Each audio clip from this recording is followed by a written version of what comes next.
யூஎஸ்ல பொதுவாவே ஃபிஷிங் அப்படின்னா கேட்ச் அண்ட் ரிலீஸ் தான். பிடிச்ச மீனை மறுபடியும் விட்டுறணும் தண்ணிக்குள்ள. பட் இந்த மாதிரி இடங்களுக்கு போகும்போது, இந்த மாதிரி ஃபார்ம்ஸ்க்கு போகும்போது, நம்ம பிடிக்கிற மீனை நம்ம வீட்டுக்கே எடுத்துட்டு வந்துடலாம். மீனெல்லாம் எவ்வளோ நல்ல சைஸா, ஹெல்தியா இருக்கு பாருங்க.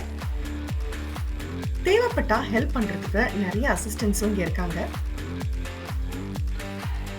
நமக்கு குழம்புக்கும் வறுவலுக்கும் எப்படியும் ஒரு 5ல இருந்து 6 மீன் தேவை.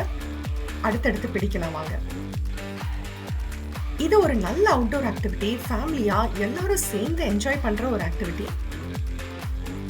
மீனெல்லாம் பிடிச்சு முடிச்சதுக்கு அப்புறமேட்டு நம்ம அவங்கள்ட்ட கொண்டு போய் கொடுத்தா நம்ம எப்படி சொல்றோமோ அதே மாதிரி கட் பண்ணி நமக்கு ஸ்லைசஸும் போட்டு தராங்க.